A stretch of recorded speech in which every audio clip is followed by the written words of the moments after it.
So in this video, you'll learn how to fix the missing secure folder on your Samsung Galaxy S25. So if you're looking for your secure folder so that you can access whatever files and apps that are located in it and you can't find it on your home screen or an app screen, this is what you need to do in order for it to return. So the first step is to access your secure folder settings, and to do that, launch the settings app and then scroll and select security and privacy. Under security and privacy, tap on more security settings, then select secure folder and enter in the lock type. Once you've entered in the lock type, you should see this option, add secure folder to app screen. So with it currently turned off, it means that the secure folder won't appear on the home screen or on the app screen. And this is because it's been hidden.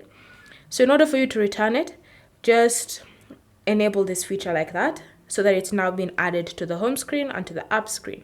So now whenever you go to glance at your home screen or app screen, you should see the secure folder is back where it was previously. So when you tap on it, you can launch it and access all the files that are currently located in the folder. Thank you for watching. If you have any questions or comments, leave them down below and we'll get back to you.